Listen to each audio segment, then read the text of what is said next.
Brambles are a real nuisance when they take over, and here you can see a load of brambles growing into a great big thick clump like this, which is kind of difficult to get rid of. But if you look at my video how to clearing brambles, that's it, the video clearing brambles from about a month and a half ago, I go into detail about how you get rid of big clumps like this. I'll just give you a short example now.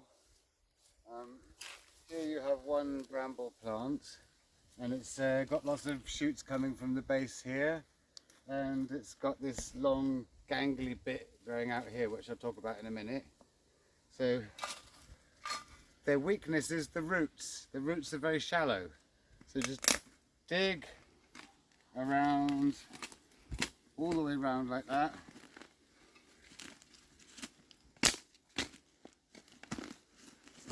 And then shake all the soil off, and look, that great big thing has just this feeble, puny little root. If that goes back on the ground and it's wet weather, there's a chance that could root in and grow. So a convenient wood pile here is quite good. Just there, it will dry and die. But now I'm going to follow this end bit along here, and oh look, this is how they mainly propagate. So the end bit grows into the ground and produces roots, very similar to this. See, that's the other end of it. So next year that would look like that, and it would have new shoots coming like this. So this would become a whole new bramble plant. Quite nasty, huh?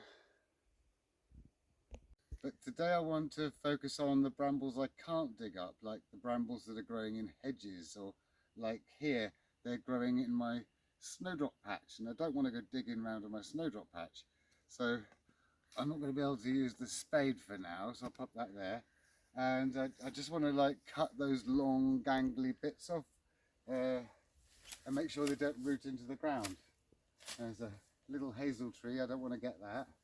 So just like just go along the edges of them, just cutting all the brambly bits off, and make sure, follow them along and make sure they're not rooted into the ground. You see that one's starting to root in. It's always important to get that bit out, because that's the bit that's going to grow into another bramble clump, and then you'd have like brambles everywhere. Another one there, but that one hadn't quite rooted in. This great big piece here. I would suggest wearing gloves. Look, see, that's a whole bramble clump that's been saved from growing. And always hang them up somewhere to dry and die, and they won't last long there. Yeah,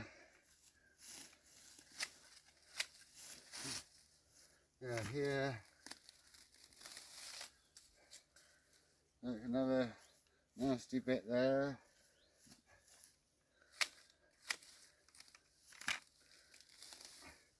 Look at that one's already quite well rooted in those, because that's all off the same branch. Look, and one branch has got 3 new bramble clumps on it.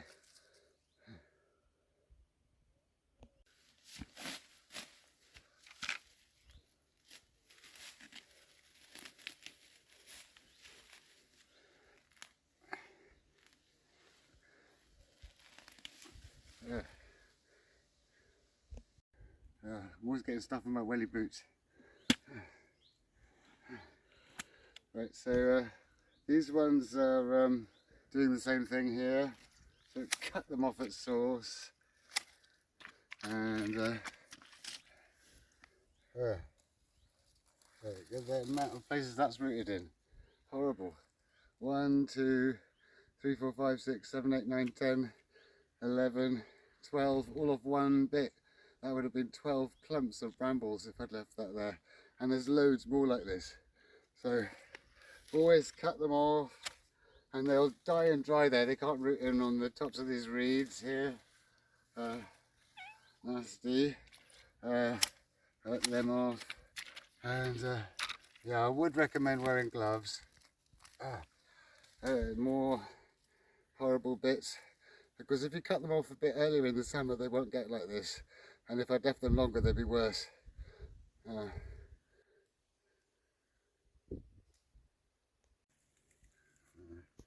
So these nasty bits, somewhere they're dry and die.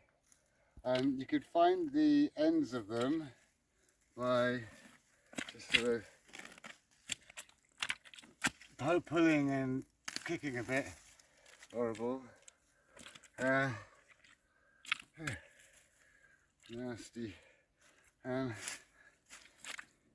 Just sort of go like this with the shears, and it sort of pulls them all up so you can see them, and if they're not too deep it will pull them up as well.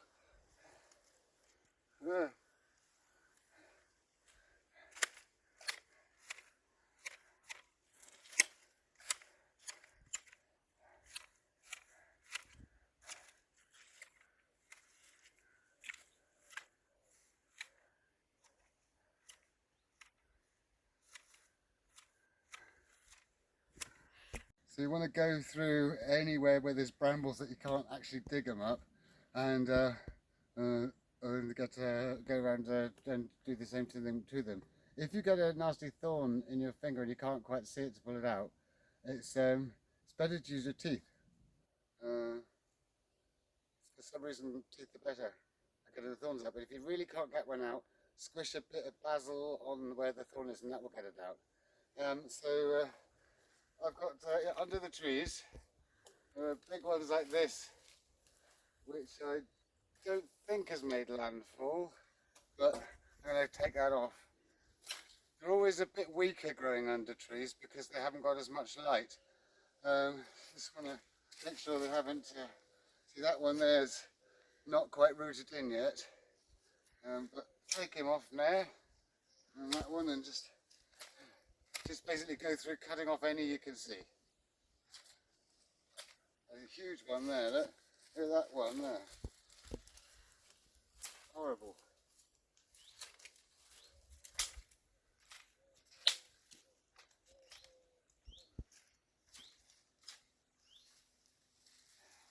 See, that one just started to root in.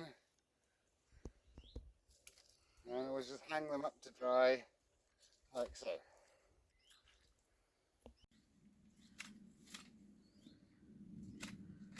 So, all these gangly bits here, they haven't reached the ground yet, but when they do, of course, you know what will happen. So, now, I don't cut the hedge until at least October. You're not supposed to cut them apart from during the winter, so between October and April, so it gives all the birds and the insects time to do all their cycles and everything. So for now, I'm just trimming off the brambles.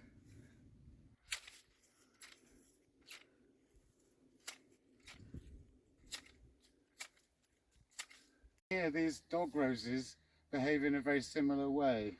They sort of grow down, root in, and it's similar, not quite the same, but you can control them in just the same way.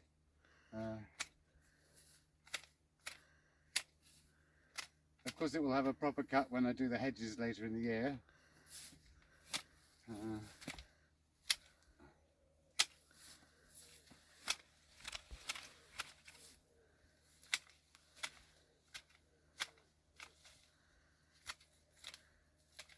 The brambles are very good at hiding in long grass. Always check them. Those ones are not rooted in yet, so they'll just die. And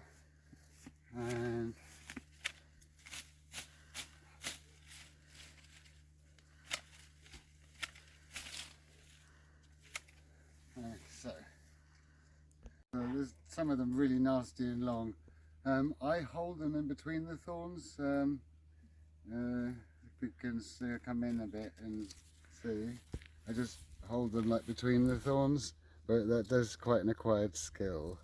And then just cut the horrible thing off, and thankfully this one isn't rooted into the ground, so put that in the pile to dry.